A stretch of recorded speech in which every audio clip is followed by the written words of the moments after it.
Halo, selamat datang para buaya yang penikmat XNXX. Bertemu lagi bersama saya James Bond di sini yang selalu menemani waktu rebahan kalian. Pada kesempatan kali ini saya akan merangkum sebuah film yang berbeda, yang dimana film ini bergenre drama romance dan berasal dari negeri Sugiono, yaitu Jepang. Film ini berjudul Koizora yang dirilis tahun 2007. Film ini diperankan oleh mantan pacar saya yaitu Yuri Aragaki dan Haruma Miura. Oke, tanpa banyak bicara seperti pembaca berita lainnya, kita langsung saja masuk ke alur filmnya.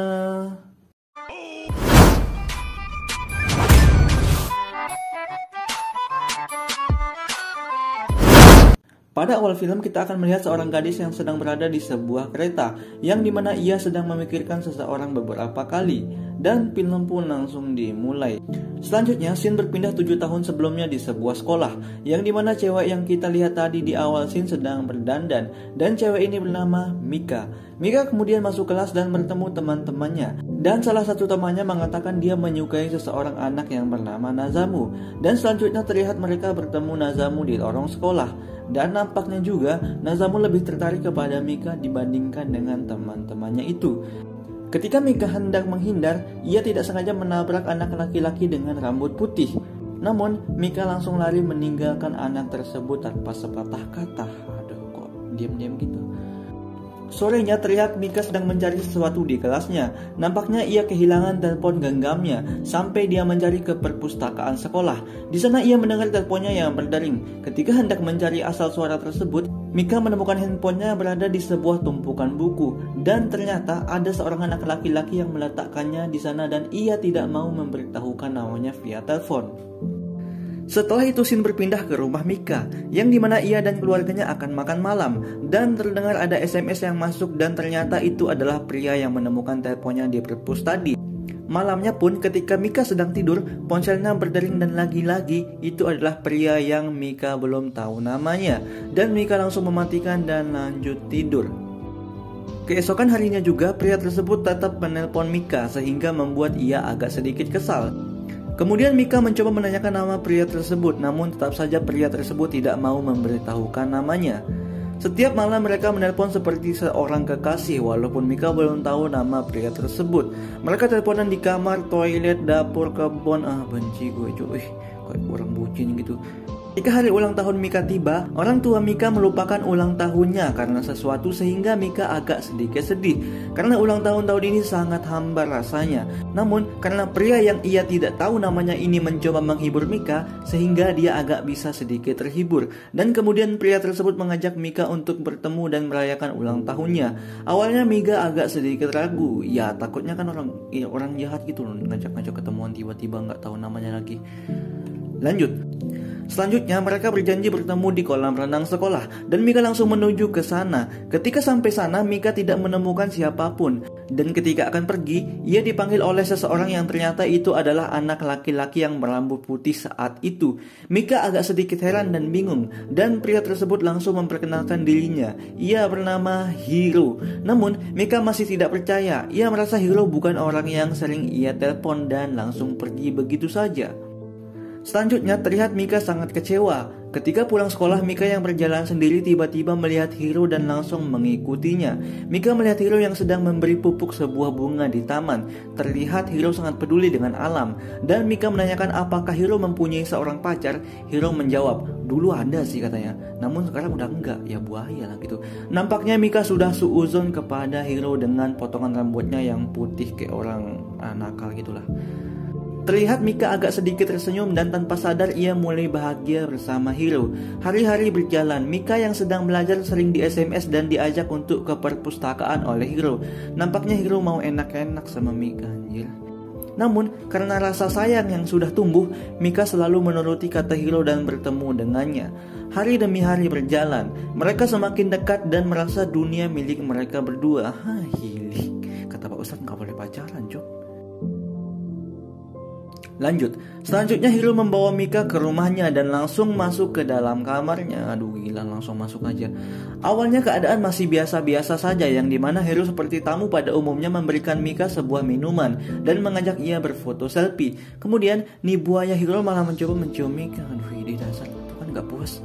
Dan tidak puas sampai sana, Hiro malah mengajak Mika untuk bercocok tanam. Aduh bang, guys, emosi gue cuy. Emang laki-laki pembos nafsu, kalau belum nikah gitu susah. Selanjutnya kita akan melihat Mika yang sedang berada di pinggir jalan, dan tiba-tiba ada sekelompok laki-laki yang menculik dirinya dan dibawa ke tengah kebun. Nampaknya saat itu Mika ingin bertemu dengan Hiro, dan Mika dengan terpaksa dikeroyok rame-rame oleh 3 pria. Dikeroyok itu tahu nggak maksudnya ya, diituin lah gitu. Malamnya terlihat Hiro mencari Mika dan ia menemukan Mika di pinggir sawah, yang dimana Mika agak sedikit ketakutan dan memberitahukan bahwa ia diperkosa. Namun Hiro merasa bersalah karena ia tidak bisa melindungi Mika dan mereka berpelukan. Hiro yang sudah emosi langsung mencari pelaku pemerkosaan dan menghajar mereka semua. Gila, ternyata gue kira dia tuh cuma mau enak-enak, ternyata dia tuh tulus sama Mika sampai nyari pelakunya gitu.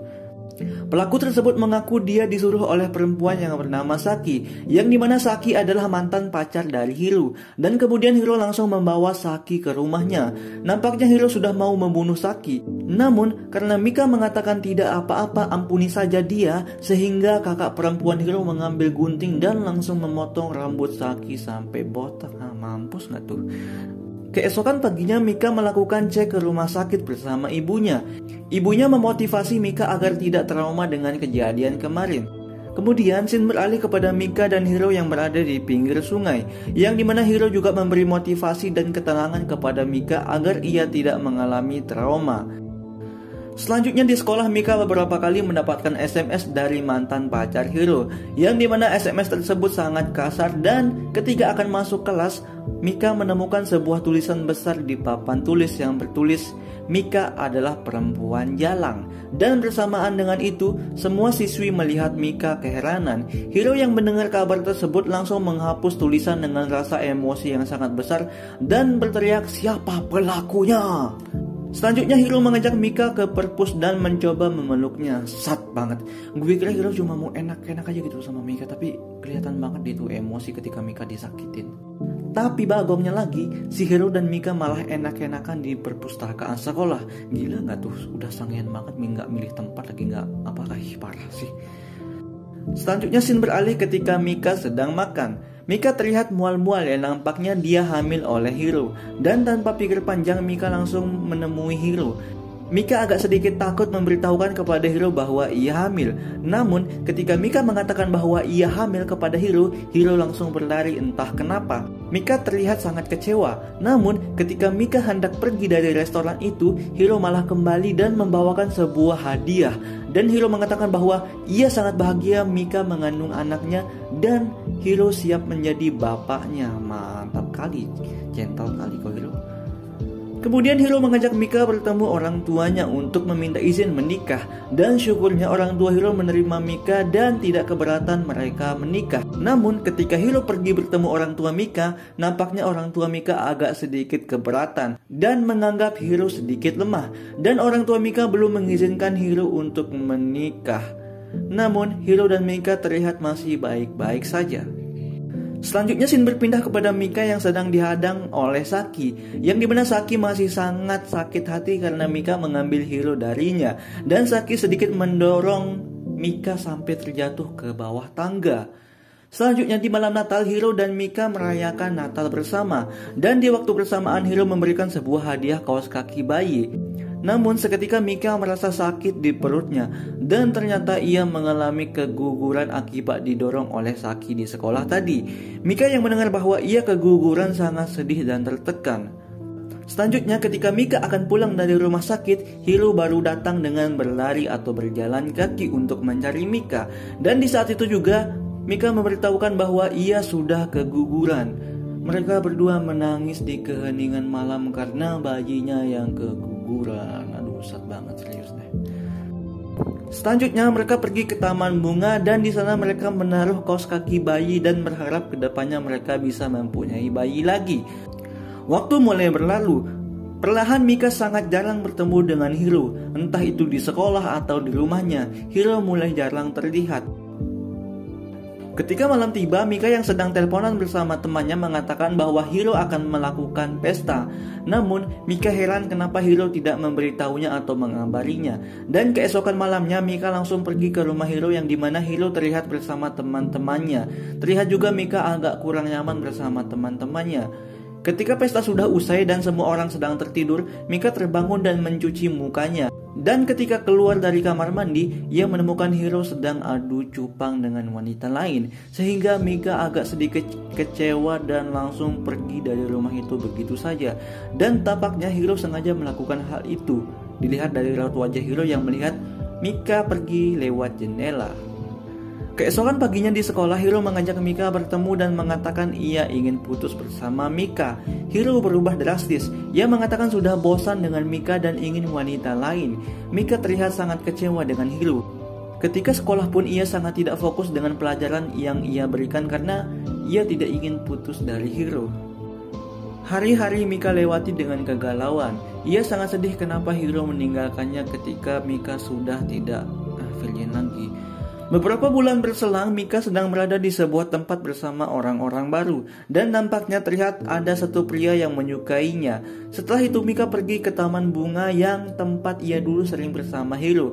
Ia melihat bayangan Hiro di sana dan mencoba mengajarnya, namun ternyata itu bukan Hiro. Dan seiring berjalan waktu, Mika sudah berpacaran dengan temannya tersebut. Dan nampaknya orang tua Mika sering berkelahi dilanjutkan dengan pria tersebut memperkenalkan diri kepada orang tua Mika. Selanjutnya scene beralih di musim salju yang dimana Mika mengunjungi kubur bayinya yang keguguran. Dan kagetnya ia menemukan Hiro di sana. Mika bertanya kepada Hiro, kenapa ia melakukan ini semua? Namun Hiro tidak menjawab itu semua dan langsung pergi mengacuhkan Mika. Beberapa waktu berlalu terlihat Mika sudah masuk di universitas dan bahagia dengan pacar barunya. Aduh cepet banget kelupaan Hiro, nggak tahu diri banget Mika ini. Ketika hendak pulang, Mika menemukan teman Hiro yaitu Nozomu yang sedang meletakkan sarung tangan di makam bayi Mika. Nozomu mengatakan bahwa Hiro lah yang menyuruhnya untuk meletakkan sarung tangan tersebut di makam bayinya. Nozomu menceritakan kepada Mika keadaan dari Hiro yang menderita penyakit dan tidak lama lagi akan mati. Sebenarnya, Hiro melarang Nozomu memberitahu Mika keadaan yang sebenarnya. Yang faktanya, 2 tahun lalu ketika Hiro berubah, dia sengaja melakukan hal-hal yang buruk dan ingin putus bersama Mika karena ia menderita suatu penyakit. Ketika Mika sampai ke rumah sakit, Hiro kaget dan Mika langsung menangis. Terlihat juga Hiro masih mengenakan cincin mereka. Gila, sad banget anjir.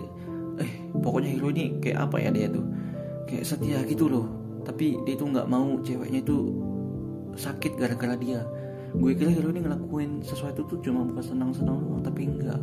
Mika menangis dan terlihat menyesal. Hiro mengatakan bahwa ia tidak mau melihat Mika bersedih dan ia tidak mau Mika melihat detik-detik kematiannya. Hari-hari berlalu, Mika kembali kepada Hiro dan selalu menemani ia di rumah sakit. Mika setiap hari berdoa dan berharap Hiro bisa sembuh. Ketika Hiro keluar dari rumah sakit, ia mengajak Mika untuk bersepeda dan mengunjungi tempat mereka selalu bersama dulu, yaitu perpus, tempat mereka mantap-mantap dan membuat bayi gitu loh. Di hari-hari akhir, Hiro terlihat tidak mau mati. Ia sangat mencintai Mika. Ia sangat takut ia akan mati dalam waktu dekat dan tidak bisa bersama Mika lagi. Selanjutnya ketika Hiro akan dibawa ke ruang operasi, Hiro memberikan sebuah kamera dan menyuruh Mika untuk mencetak foto yang ada di dalam kamera tersebut.